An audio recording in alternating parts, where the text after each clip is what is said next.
o que tem de filho do diabo mercenário atrás de púlpito hoje engravatado, de Bíblia na mão pregando, falando Jesus, Jesus, o que tem hoje é impressionante. Parece que Pedro estava assistindo uma televisão.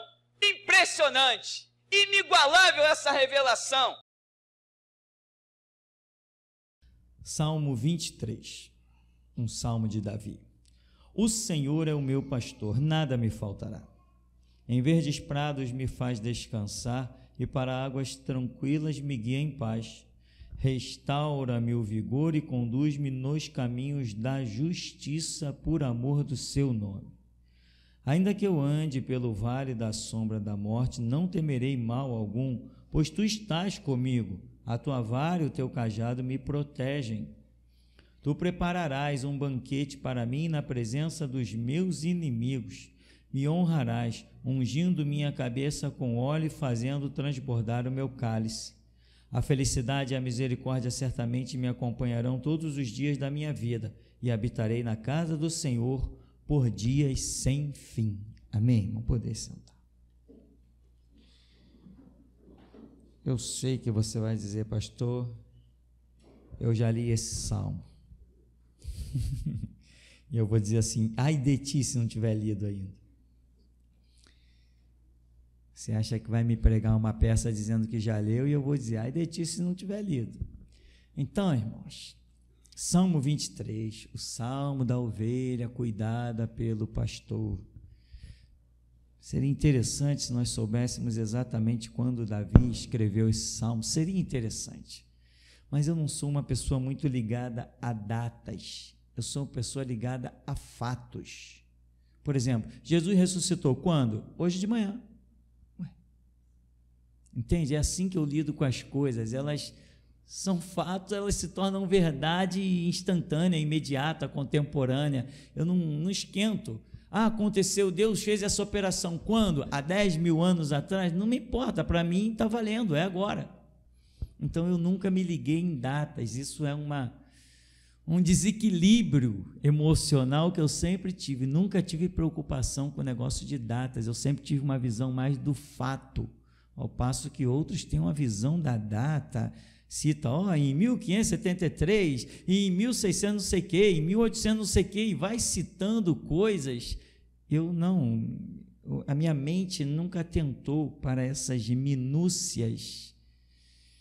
Mas, enfim, esse salmo é intrigante, não por apenas ser um salmo, mas por nós sabermos quem é o homem que compôs esse salmo.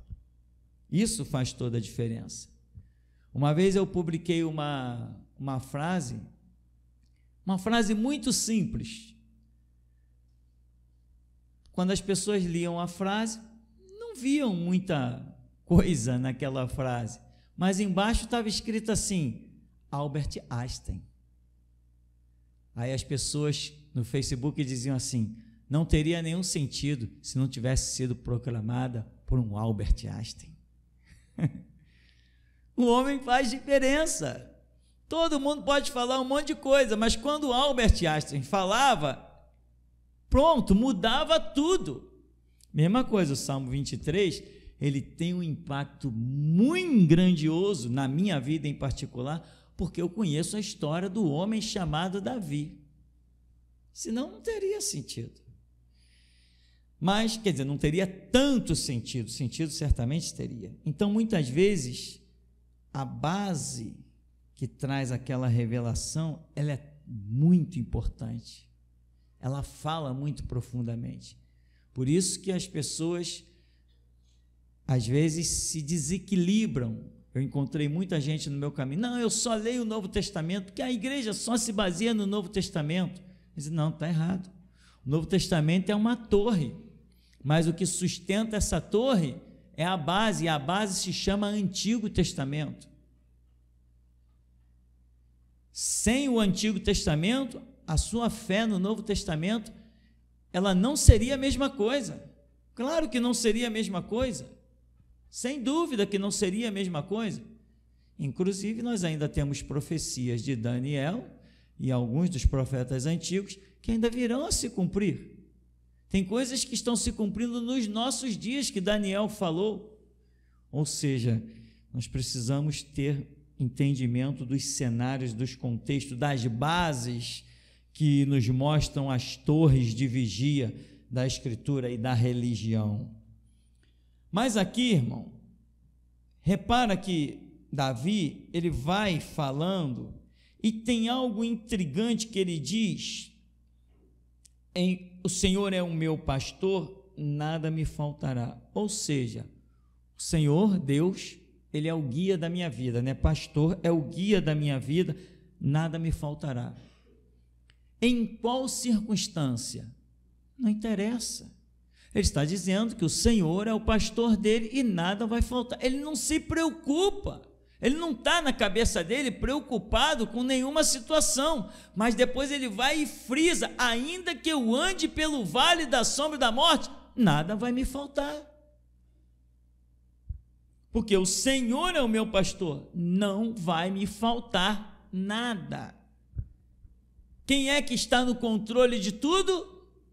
Deus. Então, se Ele é o pastor da minha vida, não vai me faltar nada, mesmo que Ele me guie pelo vale da sombra da morte. Ele está entendendo? Quando eu entrar pelo vale da sombra da morte, não fui eu que entrei, nem foi ninguém que me colocou, porque é Ele que está no controle, Ele é o pastor da minha vida, Ele me guiou ao vale da sombra da morte. E diz a Escritura que Jesus Cristo foi ao deserto para ser tentado pelo diabo, certo? Erradíssimo. Diz a Escritura que o Espírito Santo o levou ao deserto para ser tentado pelo diabo.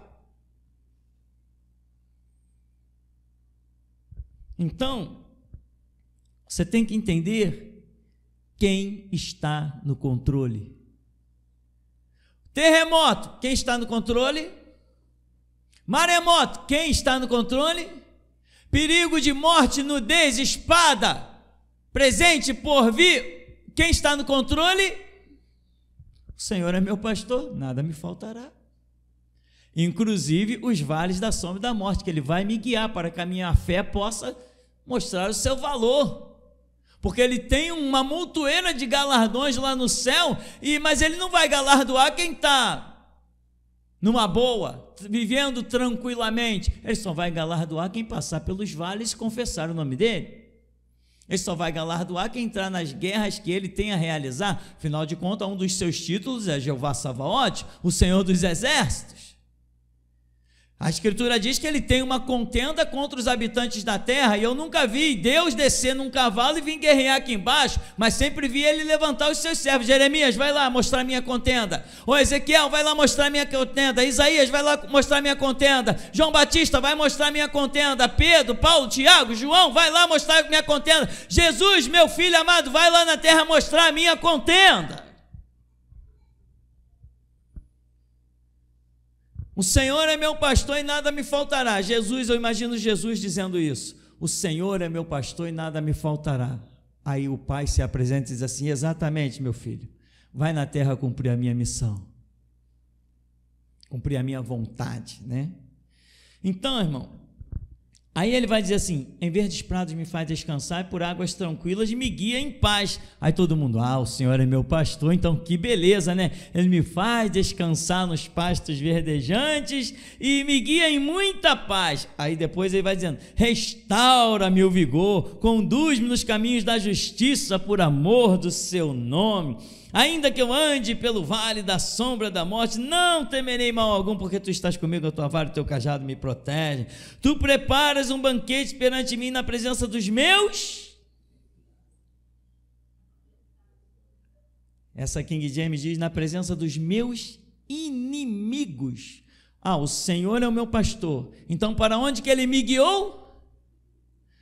Para a presença dos meus inimigos. Mas, Senhor, eu não quero intriga, eu não quero briga. Não, vai. Irmãos, hoje aqui eu mencionei, né? Foi hoje?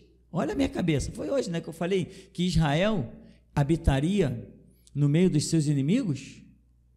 Foi isso? Foi hoje que eu falei isso aqui? Israel Deus chamou Israel e disse que ele ia habitar no meio dos seus inimigos, rodeado pelos seus inimigos. E não é exatamente assim? A profecia, sei lá quantos anos antes, depois que Israel se estabeleceu, o que vimos foi Israel rodeado por nações muçulmanas, os seus piores inimigos. O Senhor é meu pastor, então ele me guiou para a presença dos meus inimigos. E daí? Quem está no controle? Diz: tu preparas um banquete perante mim na presença dos meus inimigos, me honrarás ungindo minha cabeça com óleo, fazendo transbordar o meu cálice. Olha, eu estou na presença dos meus inimigos, mas Deus está preparando um banquete. Então, quem está no controle? Você já viu alguém olhando os inimigos, alguém num campo de batalha, e os guerreiros estão lá? Dá licença, eu estou aqui na cozinha preparando um banquete. Por quê? Porque eu estou no controle, quem manda sou eu. Os inimigos não lançarão uma flecha. E quantos soldados tinham lá? 185 mil. 185 mil guerreiros. Tá, mas quem está no controle? Quem está no controle? Quem está no controle da tua vida? Quem está no controle do pão da tua mesa? Quem está no controle da tua saúde? Quem está no controle da tua casa? Quem é que disse: 1000 cairão ao teu lado, 10.000 à tua direita, tu não vai ser atingido? Por quê? Porque Ele está no controle. E hoje, peço um milagre, irmão. Peço um milagre hoje para você entender que Ele está no controle. Eu vivi isso muitas vezes.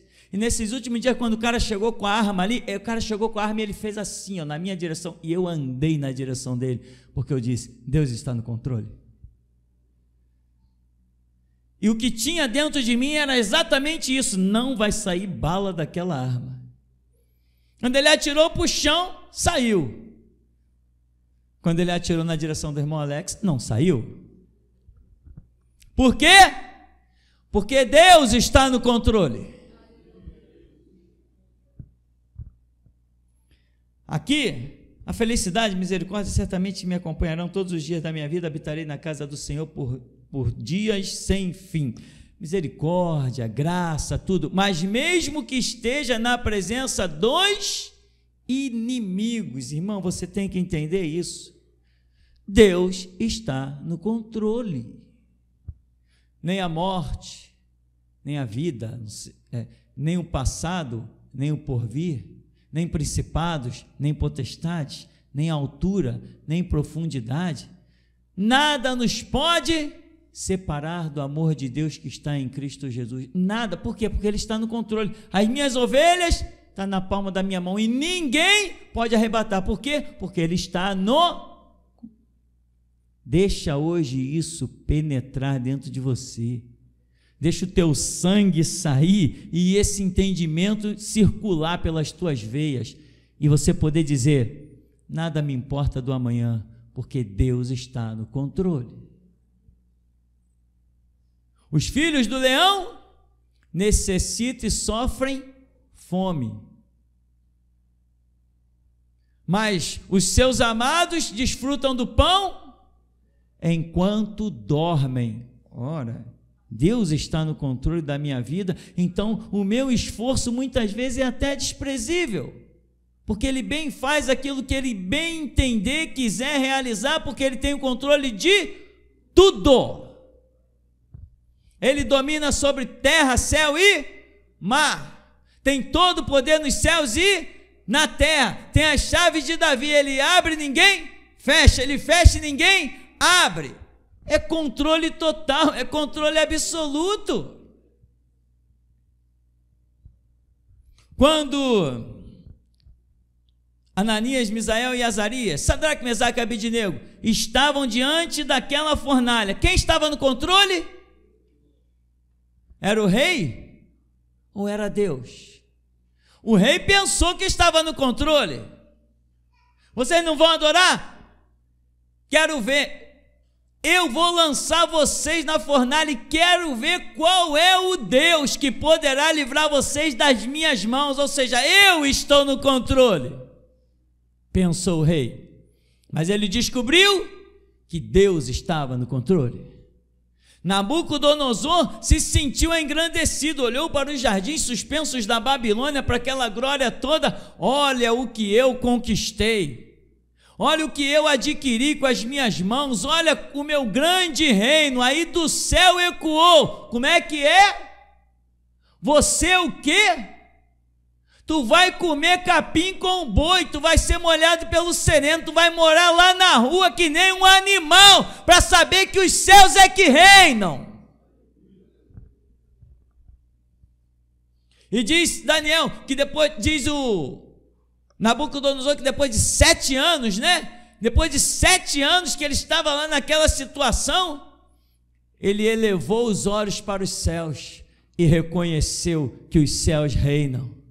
Então o entendimento dele voltou e ele foi recolhido pelos seus administradores e foi posto novamente no trono.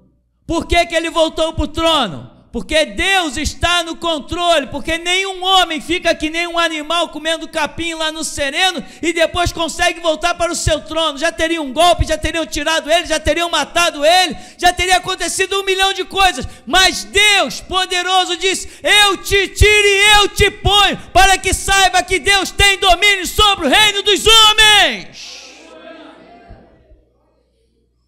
Quem está no controle? Jesus Cristo disse assim: olha, eu edifico a minha igreja contra as portas do inferno. Está no controle, meu irmão. O controle é dele. É ele que manda em tudo. Do Senhor é a terra e a sua plenitude, o mundo e os que nele habitam.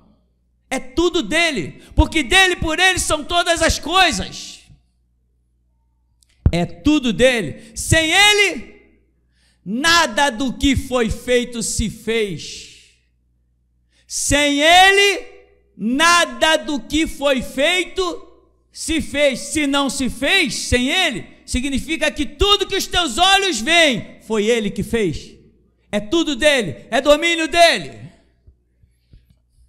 O diabo tem poder? Deu uma risada. Quem controla o diabo? Quem determina onde ele vai, o que ele toca? Viste tu, meu servo Jó? Quem está no controle das coisas, irmão?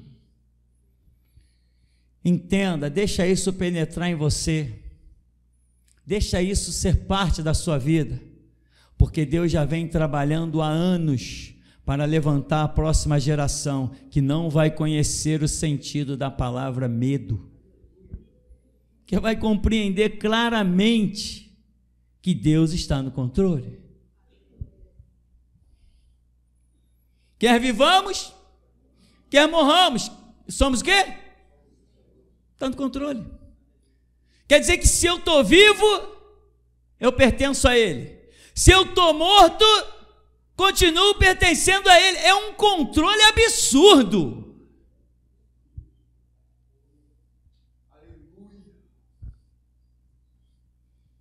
Às vezes a minha vontade, irmão, vou te dizer uma coisa, é parar de pregar, dizer: irmão, larga tudo, vamos só adorar. Adora esse Deus maravilhoso, adora, põe cara no chão, rasga a roupa, rasga as vestes, adora, porque grande é o Senhor, nosso Deus, digno de honra, glória, louvor e adoração. Quando Daniel está diante da cova dos leões, quem está no controle daquilo ali, irmão? Daniel tinha tanta convicção no controle de Deus, chega a provocar um gozo de riso.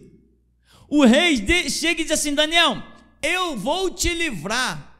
Daniel diz assim: não, eu sou inocente diante do meu Deus, ou seja, ele está no...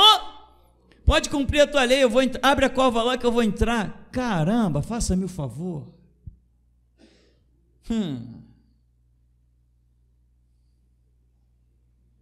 Olha o que manda dizer para você, meu irmão, o Santo Espírito de Deus. Ele manda dizer isso assim, ó: vocês são Daniel.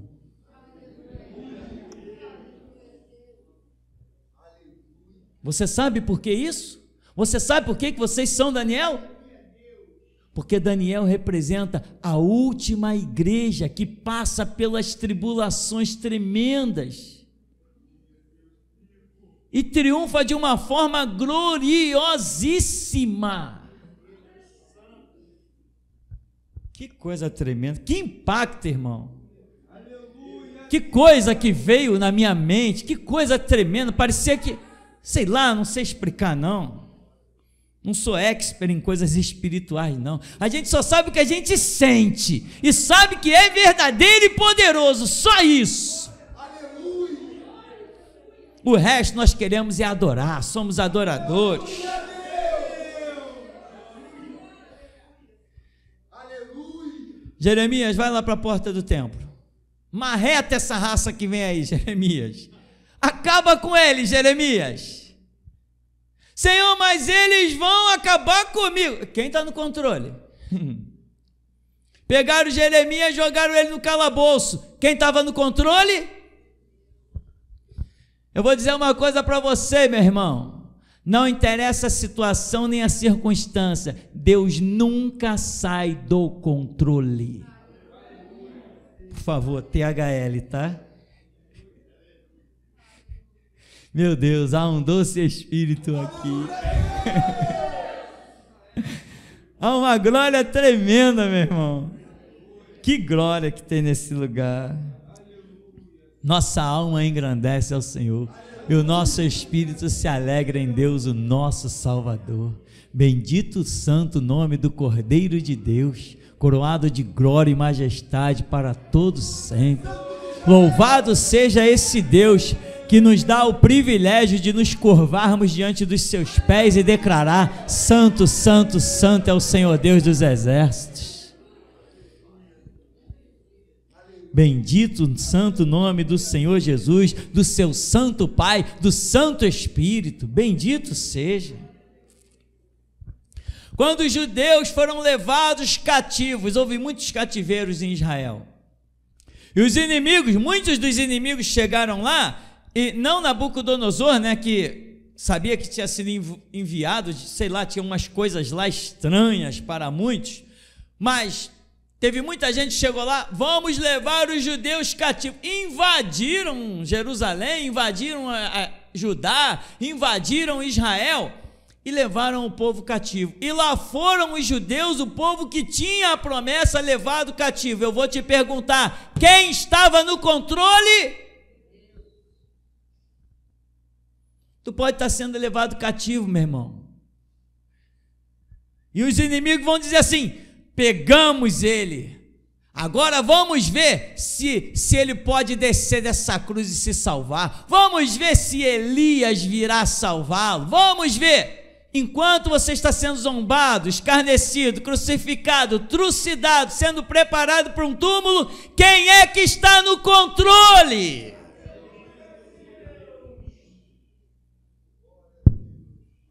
Os inimigos estão dizendo assim: vamos matá-lo. Aí Deus está dizendo assim: foi exatamente isso que eu deixei escrito na página tal. Vai, mata. Vamos esquartejá-lo. Deus confere. Isso mesmo que eu deixei escrito. Meu servo já profetizou, esquarteja ele aí. Santo é o teu nome. Quem vocês querem que eu solte? Barrabás, o homicida? Ou Jesus, o vosso rei? Aí o povo: queremos Barrabás. E Jesus? Que farei deste justo? Crucifica, crucifica. Aí quando Pilatos disse assim: tá bom, eu lavo minhas mãos, assinou a sentença, jogou assim, o povo festejou: crucifica. Aí Deus abriu lá Ele foi levantado no madeiro, o maldito que é levantado. Perfeito, é isso mesmo. Façam o que eu determinei.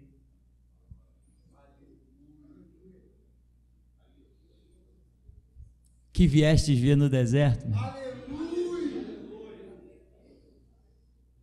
Aleluia! Eu te digo aonde tu estás. Aleluia!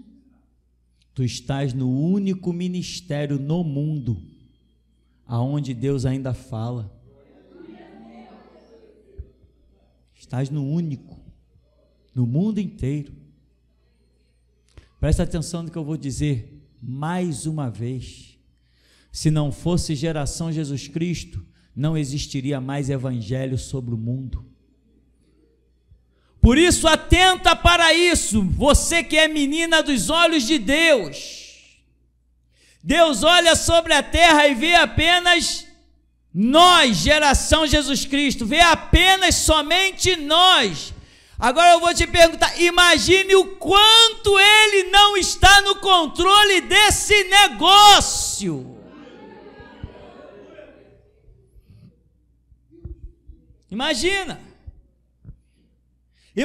por que eu digo não inventar a arma para me matar. Imagina por que eu digo isso. Imagina.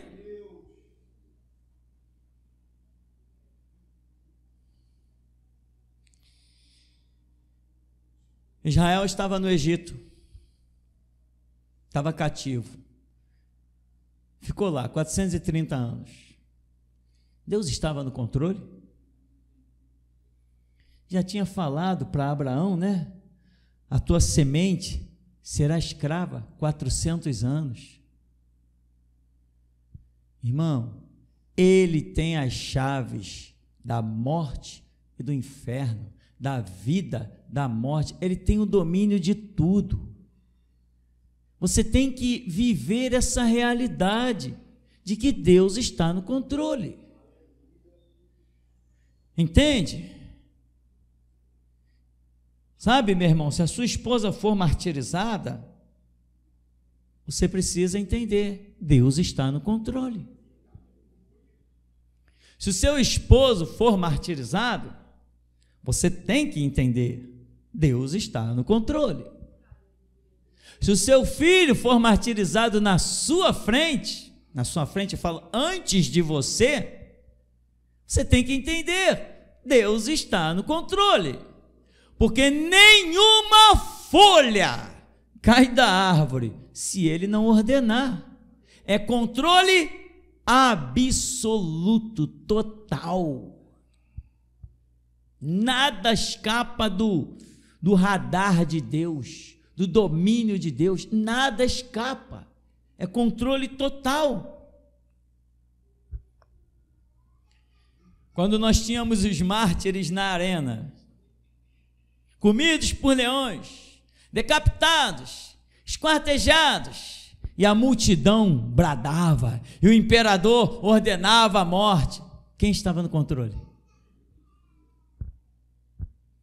Você precisa trazer à memória o que te dá esperança para que a sua fé seja realmente eficaz, viva e verdadeira. Houve um momento que Deus falou para o povo, lá em Crônicas e Reis, nesta peleja não tereis que pelejar, estai de pé e veja o livramento que dará o Senhor vosso Deus. Ali Deus provou para o seu povo, e está provando para nós também, o quanto Ele está no controle. Olha, os inimigos vêm aí na ladeira de Giz, desce-lhe ao encontro, vai ao encontro deles, e quando vocês se aproximarem, apenas fiquem de pé e olhem o livramento que dará o Senhor vosso Deus. Deus suscitou um povo de um lado, um povo de outro, se encontraram ali, se mataram um ao outro, não sobrou nem uma cabeça viva. Quando Israel chega aqui, olha, foi só recolher os despojos, já estavam todos mortos. Mas o objetivo deles era vir contra Israel. Irmão, o inimigo só chega até você vivo quando Deus tem um plano para que ele chegue. Senão ele morre no meio do caminho, ele cai lá. O último fôlego dele é para lá, longe dos teus olhos. Mas às vezes Deus quer que o inimigo tenha fama de valente. Às vezes Ele quer que o inimigo encoste a mão em você. Ele quer que a fama do inimigo corra por toda a província, por toda a circunvizinhança. Porque quanto maior a fama do inimigo, tanto maior se verá que só o Senhor é Deus.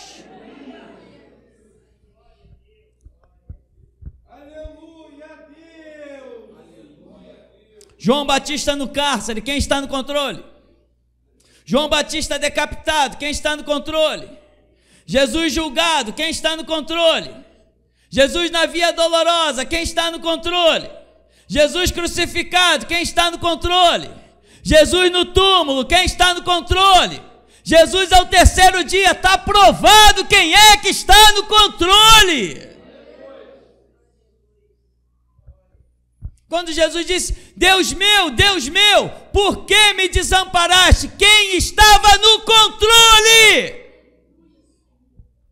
Eu estou te dizendo, Ele nunca sai do controle. Nunca. Se tu creres, tem que entender, irmão, Deus nunca sai do controle. Por mais que você seja que nem Ló, tu olhe à volta e tu veja o caos. Acredite, Deus está no controle. E a hora que Ele diz, basta, basta. Tu preparas um banquete para mim, aonde? Nós já sabemos, o banquete de Deus não é comida nem bebida. O banquete de Deus não é comida nem bebida. E eu vou dizer uma coisa para você, o melhor banquete é na presença dos inimigos. Moisés, Faraó vem aí, que distância? Meio-dia. Senhor, o que faremos? Diga ao povo que marche. Moisés, mas eles estão vendo aí. Não, Israel, marche, porque esses egípcios que vocês estão vendo, nunca mais os vereis para sempre. Por quê? Porque Deus está no...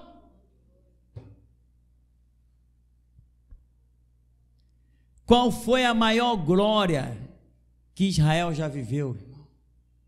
Qual foi a maior glória que Israel já viveu? Não foi quando saiu do Egito?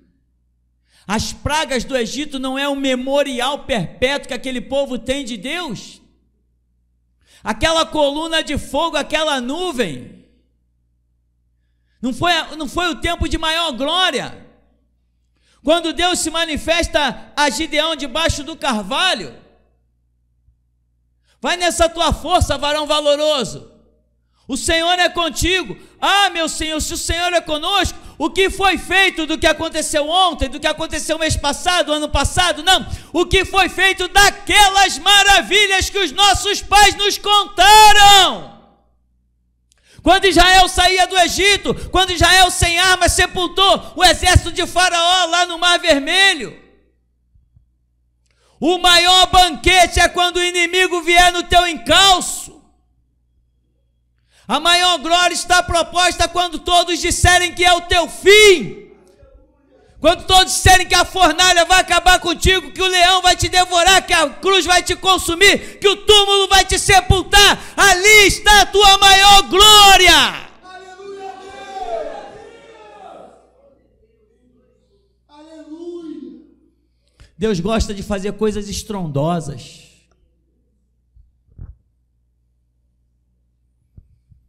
Deus gosta de deixar os inimigos se sentirem fortes.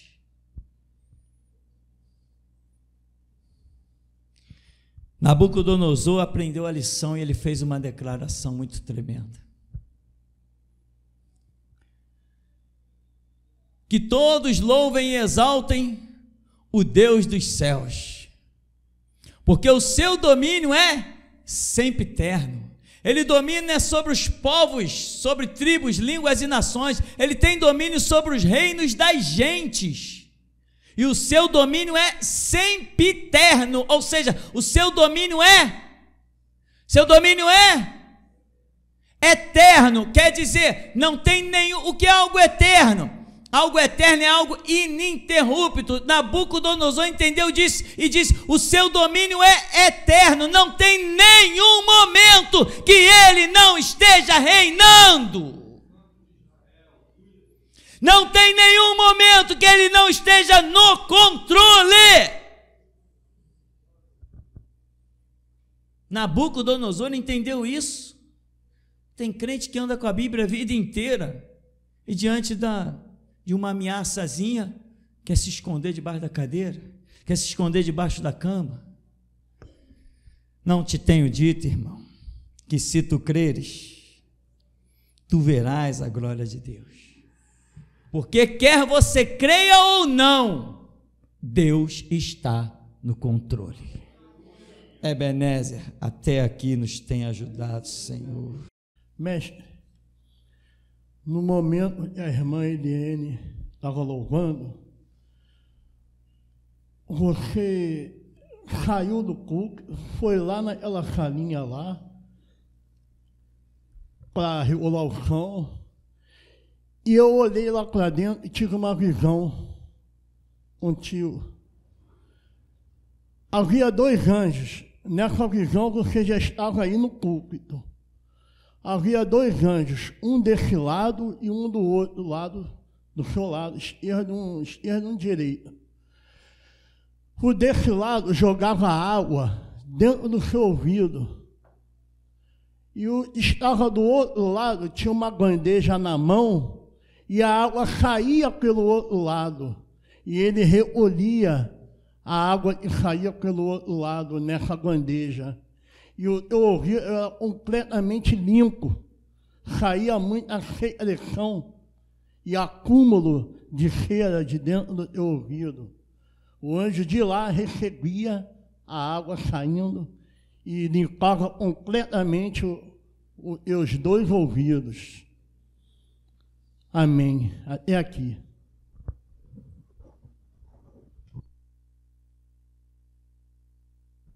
É isso.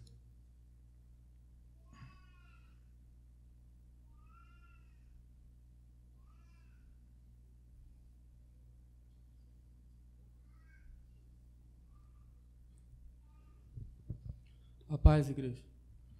Mestre, durante a pregação, quando o senhor mencionou Jeremias,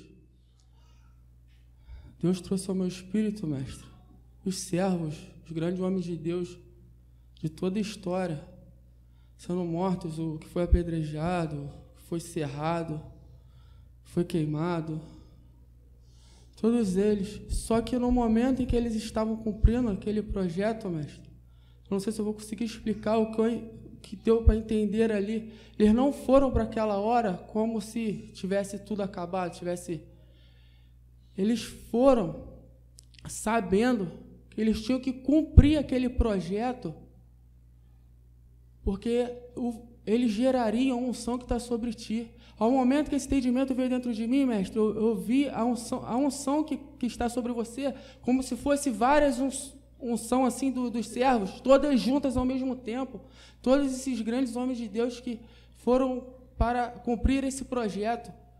Eles não foram com essa intenção de acabou. Eles tinham isso, eles sabiam o que estava por vir. Eles sabiam que não poderiam negar, eles tinham que ser fiel a Deus até aquele momento, pois o Senhor és o cumprimento de todos eles. Assim te mando dizer o teu Senhor.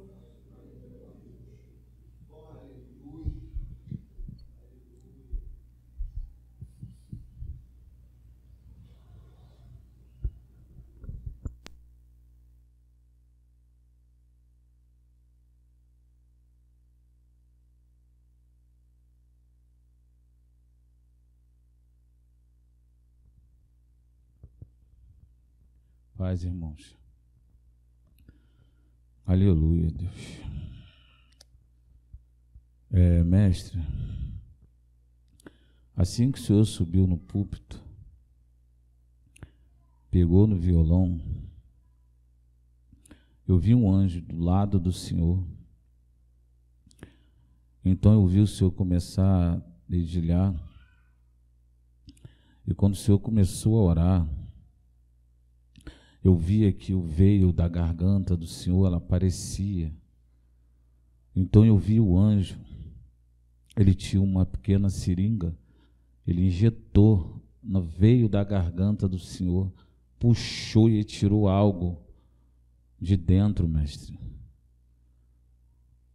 Como se purificasse o sangue do senhor. Foi o que eu entendi na visão, algo incrível. E o irmão Marquinhos entregar da garganta, falei, meu Deus, e realmente foi isso mesmo. Tirou algo de dentro do senhor que podia atrapalhar o senhor de uma maneira ou de outra, e foi retirado hoje, graças a Deus. Louvado seja Deus. Ontem no clamor, mestre, quando nós orávamos pela igreja, eu via duas mãos muito grandes na porta da igreja. Impressionante, à medida que os moradores do Santo Cristo passavam, essa mão abria, batia com eles assim, esmagava eles. Isso foi, a mão ficou ali o tempo inteiro. Eu vi que não escapava um, pastor. Todos que passavam, essa mão pegava e esmagava. Todos que passavam, tanto que subiam quanto que desciam. Impressionante, não havia misericórdia. Todos que passavam na porta da igreja eram esmagados. Louvado seja Deus. Ainda no clamor de ontem, irmãos, no momento que o irmão Michel estava orando, mestre, e ele orava por justiça, eu vi um anjo desceu na frente dele, e esse anjo tinha um pergaminho na mão e uma caneta de ouro. Ele começava a escrever as palavras que o irmão Michel orava. Depois eu vi que nos pergaminhos que ele estava, as letras que ele escrevia pegavam fogo. Impressionante. E ele levava aquelas palavras acesas, pegando fogo.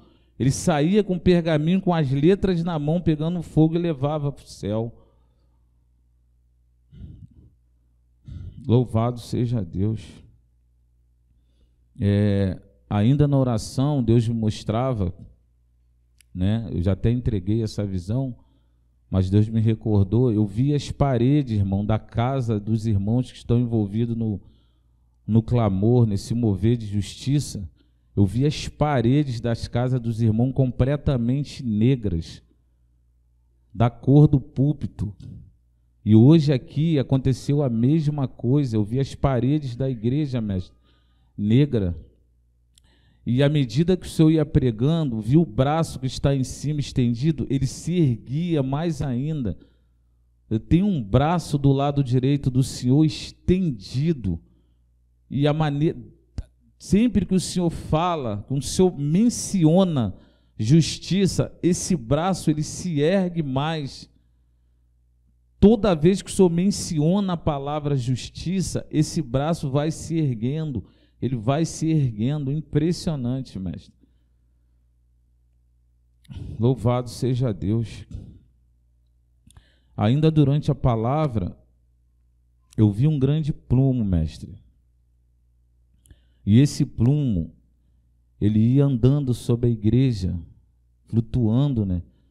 E os irmãos levantavam e esse plumo ficava na frente. Impressionante. Eu via que algumas pessoas ficavam com o plumo na frente e elas tombavam para o lado, tombavam para o outro quando tinham que ficar eretos, retos, mestre.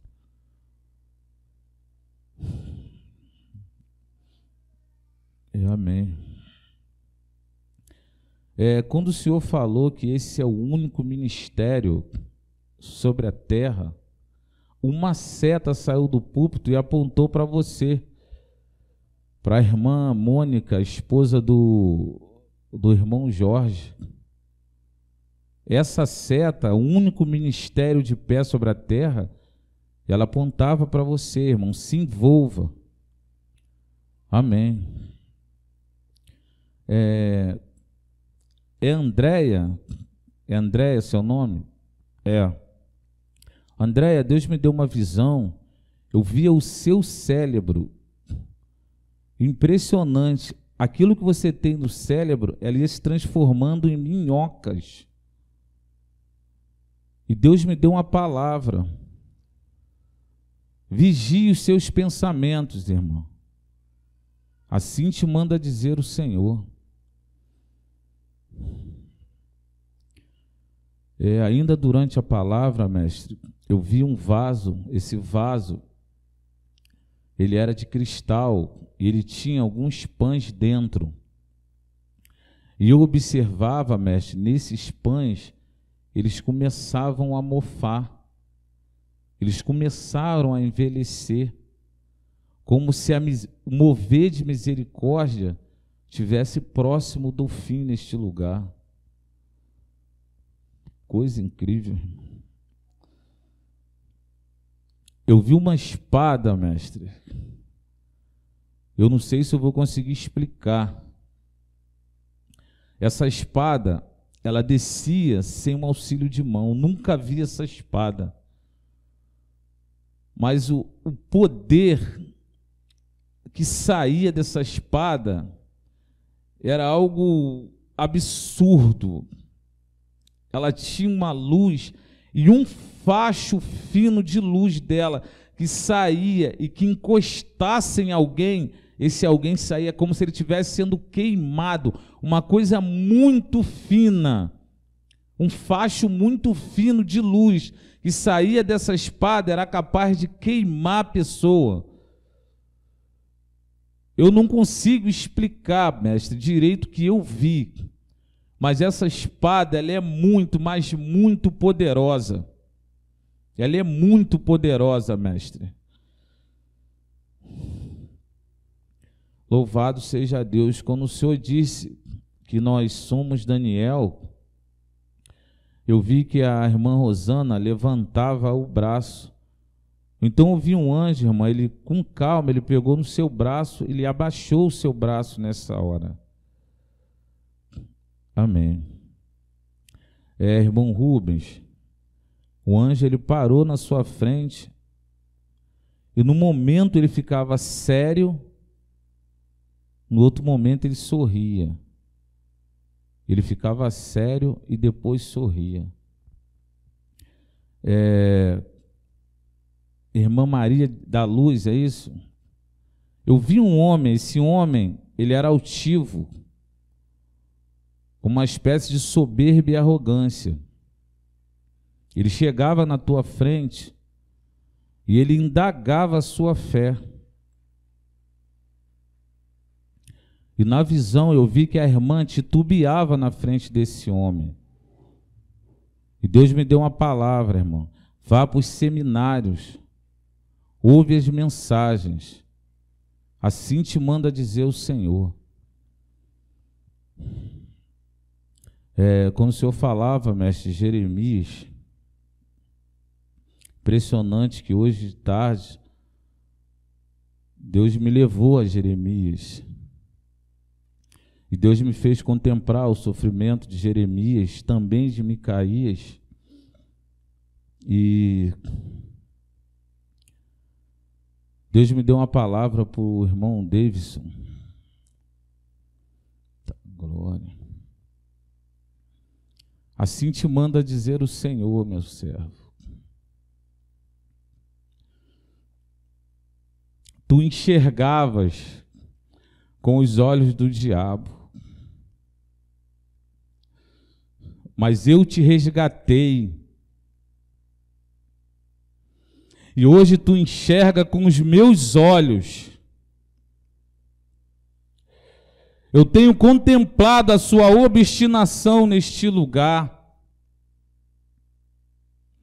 Eu tenho te assistido, meu servo. E assim te manda dizer o Senhor: fique firme, porque grande é a obra que eu tenho na sua vida. Louvado seja Deus. E Deus me deu uma palavra, mestre, para entregar aos profetas da geração de Jesus Cristo. Tá, glória. Assim diz o Senhor para os profetas. Muitos têm entregado boas profecias neste lugar.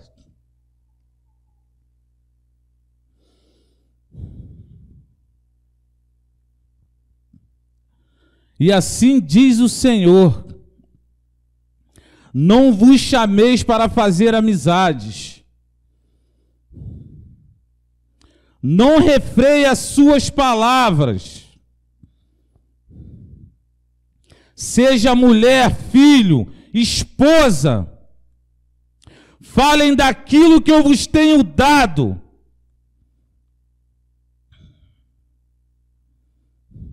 Jeremias, ele não era bem visto dentro da congregação de Judá. Micaías falava daquilo que eu vos mandei falar. E assim diz o Senhor, o Deus da geração Jesus Cristo: se refreares a palavra, eu vos cobrarei. Pois a quem muito lhe é dado, muito lhe será cobrado. Assim diz o Senhor.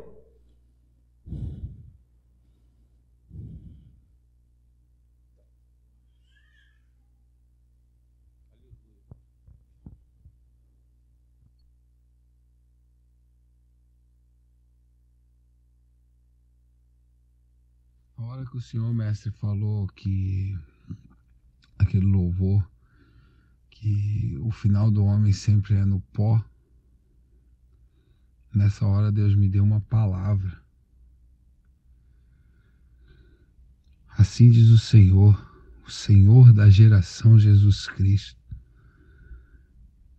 eis que vos dou um caminho sobre modo excelente para que trilhem, pois o caminho que eu vos mostro a vós e a vossos filhos é o caminho de não serem igual a todos, mas nunca experimentarem o pó da terra, porque eu mesmo, digo eu, o Senhor da geração Jesus Cristo, vos arrebatarei e vos levarei para junto de onde eu estou.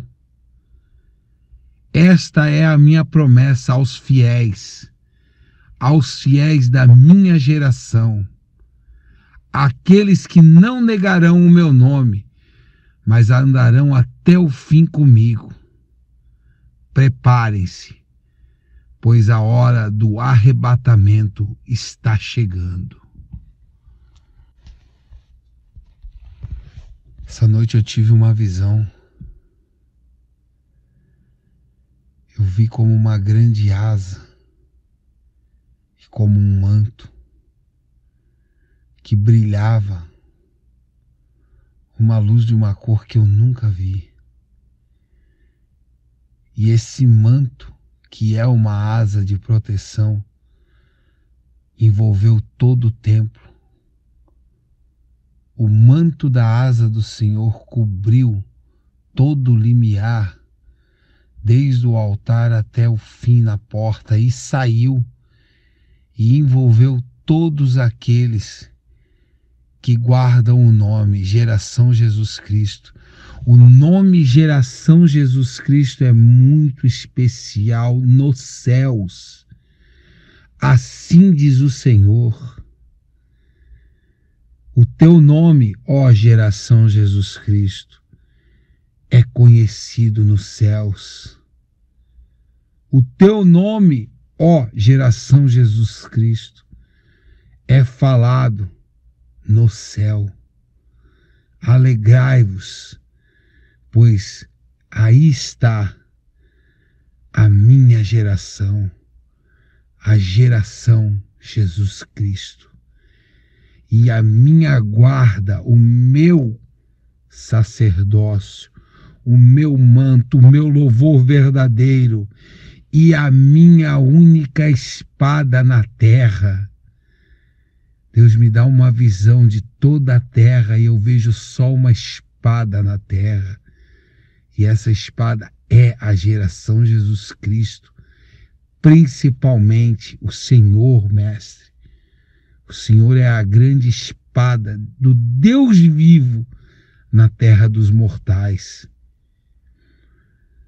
Eu vejo duas mãos pegarem o Senhor, meu Mestre, e elas levantam o Senhor, ó grande Elias, e te levam para cima. E o Senhor vem lá de cima, transformado. Eu vejo o Senhor com uma roupa azul, e as pontas dela é vermelha com fogo. Essa roupa, ela se move sozinha, essa roupa é viva. O Senhor Deus lhe dá um presente essa noite. O Senhor Deus lhe dá um presente essa noite. Ó único sacerdote do Deus vivo. O Senhor Deus da geração Jesus Cristo manda dizer ao Senhor, meu Mestre, muito importante foi a palavra dessa noite. Tu és a boca de Deus na terra. Muito importante, diz o Senhor, foi a palavra dessa noite.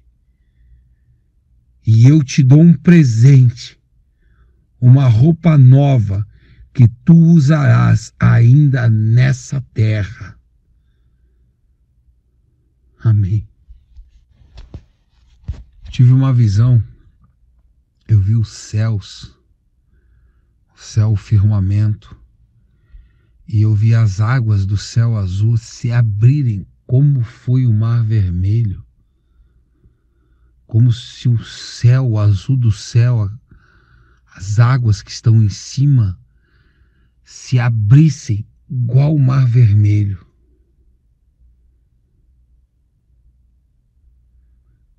E eu tenho uma palavra de Deus. A hora é chegada. A hora é chegada. Amém. Durante a pregação eu tive uma visão. Eu vi como se explodisse de dentro do Senhor uma pena gigante. E ela escrevia dentro do ser do Senhor, Mestre, durante toda a pregação. Amém. Quando o Senhor, Mestre, falou sobre Israel, eu vi se formar na frente do Senhor, frente do púlpito, assim pelo ar, letras hebraicas. Se escreveram letras hebraicas, mas eu não sei o significado. Eu só vi as letras se escrevendo no momento que o Senhor falava de Israel. Amém. Quando a irmã Eliane louvava, tem duas irmãs aqui em Blumenau, Santa Catarina, que é a irmã Ana e a irmã Thay. Elas louvavam junto e naquele momento aconteceu algo espiritual que parece que a voz delas com a voz da irmã Eliane se uniu E eu vi uma luz cobrindo as duas irmãs e cobrindo a irmã Eliene, assim, foi uma coisa bem uma visão bem bonita, né? E se manda dizer o Senhor, eu recebi o louvor de vocês. Amém.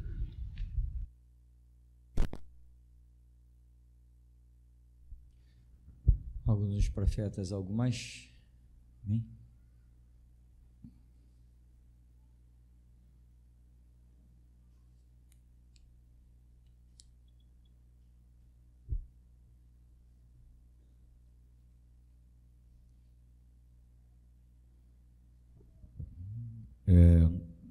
Quando o irmão Rômulo, mestre, ele falou de arrebatamento,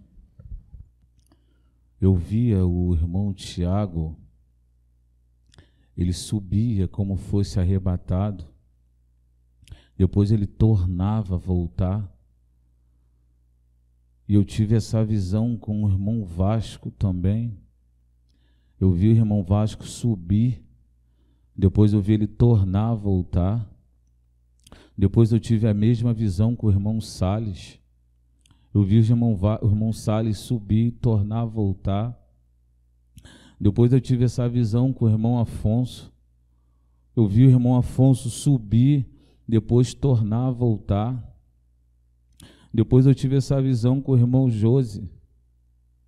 Ele subia, depois ele tornava a voltar. Impressionante que eles voltavam com uma outra vestidura. E impressionante, eu tive a mesma visão com o irmão Ivanivaldo, mas ele subia, mas eu via que na hora da volta tinha uma reunião de anjos, mas eu não via o irmão tornar, mas todos esses irmãos eu via eles tornarem e voltar com a veste diferente. Impressionante, mestre, essa visão. Louvado seja Deus, irmãos. Aleluia, Deus.